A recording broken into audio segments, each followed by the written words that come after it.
ছোট বন্ধুরা যারা আমার চ্যানেলকে সাবস্ক্রাইব করেছো তাদের অসংখ্য ধন্যবাদ। আর যারা এখনও আমার চ্যানেলে সাবস্ক্রাইব করোনি তারা অবশ্যই আমার চ্যানেলকে লাইক ও সাবস্ক্রাইব করে আমার পাশে থেকো, ঠিক আছে?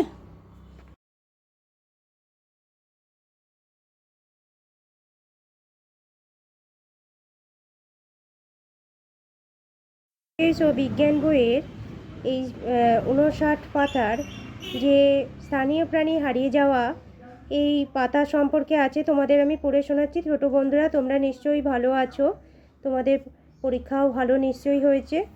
আর আমার চ্যানেলটিকে ফলো করে তোমরা নিশ্চয়ই উপকার পেয়েছো, আরও পাবে।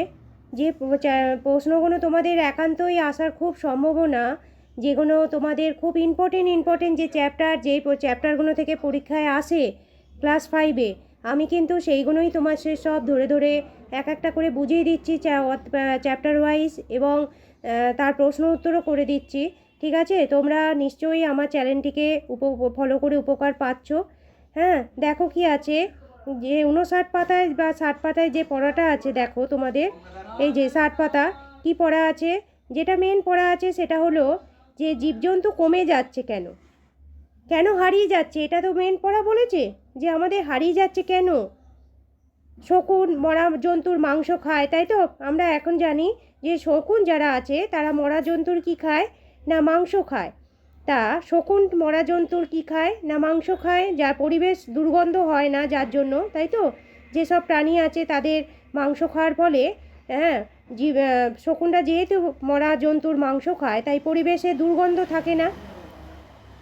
আচ্ছা, আর একটা পয়েন্ট দেখো কি বলছে, যে গরুদের ব্যথা কমানোর জন্য কি দেওয়া হচ্ছে, তাদের ওষুধ দেওয়া হয়, তাই তাদের মাংসেও বিষ থাকে, তাই তো? ওরা যখন মারা যায় গরুরা, তাদের যেহেতু ব্যথা কমানোর ওষুধটা নিশ্চয়ই ভালো নয়, ব্যথা কমানোর ওষুধটা মারা যাওয়ার পরেও মাংসের মধ্যে থেকে যাচ্ছে। এবার শকুনরা যেহেতু মরা জীবজন্তু খায় আমরা জানি, সেই শকুনরা এই মরা গরুদের খেয়ে কি করছে দেখো, মারা যাওয়া গরুদের খেয়ে তারাও মারা যাচ্ছে, তাই তো? তারাও হারিয়ে যাচ্ছে। হ্যাঁ, হারিয়ে যাওয়ার মুখে। এটা ভীষণ ইম্পর্টেন্ট একটা পয়েন্ট, এটা তোমাদের আসার খুব সম্ভাবনা, যে শকুন কেন হারিয়ে যাচ্ছে। প্রথমেই এখানে চ্যাপ্টার সম্পর্কে বলা আছে যে জীবজন্তু কেন হারিয়ে যাচ্ছে, এটা বলা আছে। তো তা এই জন্য হারিয়ে যাচ্ছে, প্রধান পয়েন্ট যেটা হচ্ছে গরুরা ব্যথা কমানোর যেই ওষুধ দেওয়া হয়, সেই ওষুধে যখন ওরা মারা যায়, ওষুধ মাংসের মধ্যে সেই বিষটা থেকে যায় ওষুধে। এবার ওই শকুনটা ওই মারা মাংস যখন খাচ্ছে তখন কি হচ্ছে না, তারাও মারা যাচ্ছে, এবং তাই জন্য কি হচ্ছে, শকুনটা হারিয়ে যাচ্ছে। এটা একটা প্রশ্ন হলো, বোঝা গেছে? দেখো, আশা করি আমি তোমাদের এটা ভালো করে বুঝিয়ে দিতে পেরেছি।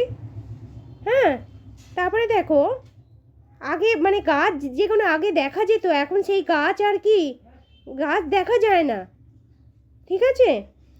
কেন হচ্ছে, যেগুলো গাছগুলো আছে সেই গাছগুলোকে কেটে মানুষ কি করছে, চাষ তো হচ্ছে, যে জন্য অনেক গাছ হারিয়ে যাচ্ছে। কী কী গাছ হারিয়ে যাচ্ছে এটা ভীষণ ইম্পর্টেন্ট, যেমন সর্পগন্ধা, মেহেন্দি, মুক্তঝুরি, এই সব ওষুধি গাছ, এগুলোকে বলা হয় ওষুধি গাছ। এগুলো কি হচ্ছে, সব ক্রমশ কী হয়ে যাচ্ছে না, ক্রমশ এগুলো হারিয়ে যাচ্ছে। এই ওষুধি গাছগুলো সর্পগন্ধা, মেহেন্দি, মুক্তঝুরি, এগুলো কেটে ফেলার ফলে কি হচ্ছে, এগুলো যে ওষুধি যে গুণাগুণ ছিল সেই গুণাগুণের গাছ আমরা আর পাই না টপ করে এগুলো, ঠিক আছে?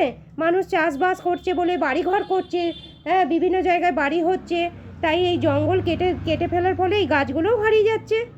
হ্যাঁ, আচ্ছা, এবার বলছে দেখো জীববৈচিত্র্য কী, এটা একটা মেন পয়েন্ট তোমাদের। জীববৈচিত্র্য কী, আমাদের চারপাশে বিভিন্ন উদ্ভিদ প্রাণী দেখি, হ্যাঁ, সেটাকে আমরা কি বলবো, সেটাকেই আমরা জীববৈচিত্র্য বলে থাকি, ঠিক আছে? আচ্ছা, তাহলে তোমাদের আমি এইগুলো পড়িয়ে দিলাম, আর এর আন্ডারে যে প্রশ্নগুলো আছে তোমাদের আমি করে দেবো। তোমরা চ্যানেলটিকে অবশ্যই একটা লাইক ও সাবস্ক্রাইব করে দিও, ঠিক আছে? তোমরা সবাই ভালো থেকো। তোমাদের আবার নেক্সট ভিডিওতে আমি আবার পরের চ্যাপ্টারে পড়ে শোনাবো, প্রশ্ন উত্তর করে দেবো, ঠিক আছে?